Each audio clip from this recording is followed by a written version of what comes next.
Thank you, Your Honor. Let the record show, Riley Beard is not guilty of rudeness. He is guilty only of being a teenager with noise cancelling earphones and unfortunate genetics. Defense argument Riley's lawyer. Let's break down the claims brought forth by Mr. Beard, who seems to be moonlighting as a therapist and an exorcist for teenage behavior. How am I being rude today? Well, Riley, you're being rude by your tone.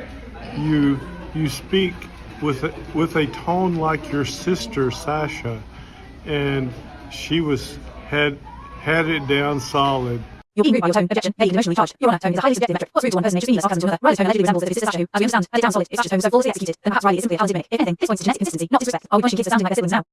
So, it's the tone, but it's also just not answering your mom when she's talking to you. What?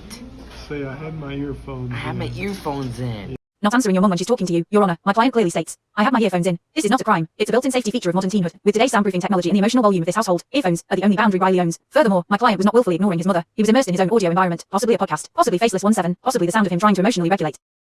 Yeah. This seems to be the teenager's excuse. I had my earphones in. I don't know. I've shut out the whole world. Teenagers always say, I had my earphones in, Your Honor. That is not an argument. That is profiling. If Riley is guilty simply because others have used this excuse before, then we are not judging facts, we are judging vibes. This court must operate on proof, not generational grudges. And as a result, I don't hear anyone, or even want to hear anyone, ever. I'm listening to music. In conclusion, Riley Beard's tone may be frustrating, his response time may be delayed, but rudeness implies intent to disrespect, and Riley, despite having the emotional range of a damp sponge, sometimes had no such intent. I rest my case, for now. And gentlemen, this right here is the irrational face of Les Beard. This right here is the irritational face of Beard. This is commentary, satire, freedom of expression. My client is documenting a moment of tension, using his own creative voice, something we encourage in the digital age. Referring to Les' face as irritational is not libel, it's branding. In fact, I would argue, Les was acting irrationally by immediately proving Riley's point and grabbing the phone mid-sentence. That is Exhibit A in support of irritational face. Explain to everyone how I'm being so... And then he just takes my phone. He doesn't even ask, he just takes it out of my hand. When you hand it to me, Riley, I do take it out of your hand. So quit being, making up YouTube excuses. He does take the camera. He doesn't even ask. It's not a theft accusation. It's a belief boundaries. Let instead talking out. Toast will serve dominance by snatching phone like events. This move undermines Riley's voice platform. And hello. Furthermore, no consent was given for this phone extraction. That is boundary violation in court of gender etiquette. He's trying to get hits. He's trying to get views. Riley doesn't care about you. What do you mean? Viewers, he doesn't care. He's just trying to get views by annoying me. Riley doesn't care about you. He just wants views. Objection. Speculation. Unless Beard is a certified mind reader, he has no jurisdiction to declare Riley's intentions. Accusing someone of faking sincerity for views is rich coming from someone who knows the camera is rolling yet performs like he's on judge duty. Also, let us not ignore the hypocrisy. Let calls out Riley for chasing views while becoming the thumbnail. No, I'm not. I'm not. Oh, and by the way, what does this chain say? What does this chain say? This doesn't say nice, man. No. So explain that, Les. He believes his chain says, I am a badass. But I know Riley.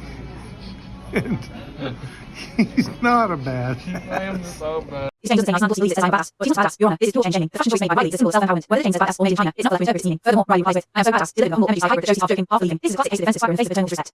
Riley is not guilty of manipulation, clout chasing, or false badassery. He is guilty only of recording his life unscripted, wearing a chain he believes in, and calling his ad irritational, which, frankly, we all agree with now. Beard has not proven Riley is guilty, only exposes his own insecurity. Motion to dismiss this case as a dramatic overreaction fueled by pride, projection, and a very shaky grip on teenage culture. I just filled up Riley's ketchup container, and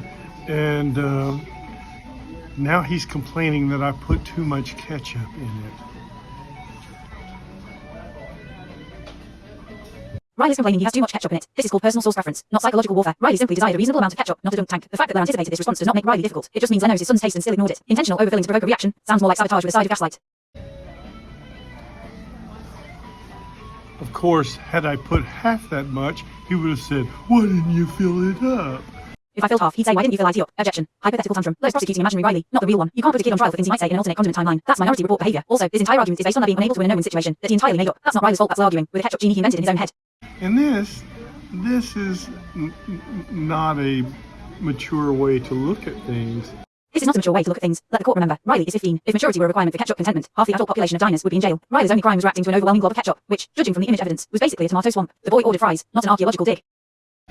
you have a loving father, and you just try to find fault all the time. This is the first step of being an old teenager. I also got him a cup. I paid for it. It's empty because I wanted him to choose the drink he wants. But no, it's empty. And his weak little body can't get it full. I have to walk all the way over to the drink machine, Daddy. Why can't you do that? He can't even fill his own cup, Your Honor. This is a character attack disguised as parenting. They gave him an empty cup, fair enough, but then followed up with a full-blown monologue about Riley's weak little body. That's not constructive criticism. That's a sitcom Dadville mark. Riley did not beg her to fill the drink. He simply noted it was empty. Len Bree defended himself against a hypothetical complaint Riley never even voiced. That's gaslighting with a refill option. I could do that, and maybe I will. But then if I come back and the cup's not full, he's going to say, why didn't you fill it up? This is what 15 looks like. This is what 15 looks like. No, this is what dad burnout mixed with fries, projection, and a GoPro looks like. Riley is not an R. He's a teenager trying to navigate emotions, food portions, and unpredictable fatherly monologues.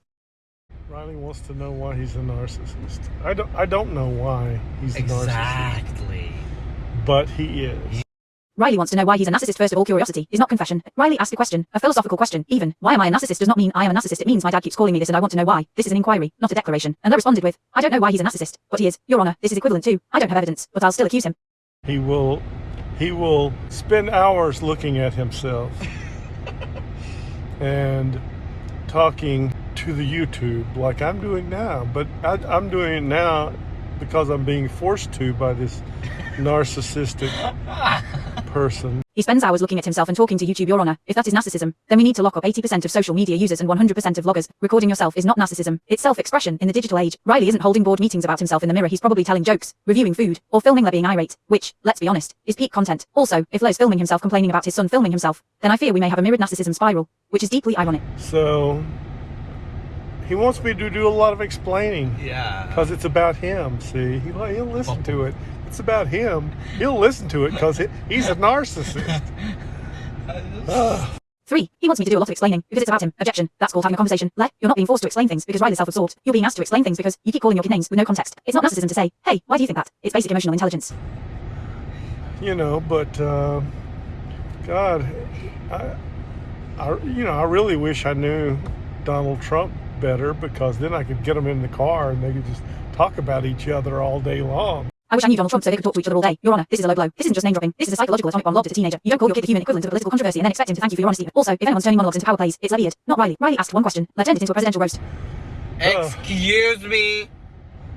He didn't like that. I'm gonna have to hang up now. He didn't like that. I'm gonna have to hang up now. This is the emotional equivalent of flipping the Monopoly board when you're losing. Le made a joke that hit too hard. Riley expressed discomfort. And Le rage quit the conversation. That's not authority. That's avoidance. Motion to conclude the trial. Riley Beard is not guilty of narcissism. He is guilty of being a teenager with a camera and a confusing dad. The true narcissistic behavior here is the belief that one's own frustration overrides another's feelings. Your Honor, the defense rests. And Riley, he should be compensated with 1 correctly portioned ketchup container, 1 full cup of his choice, and a cease and desist on Trump analogies.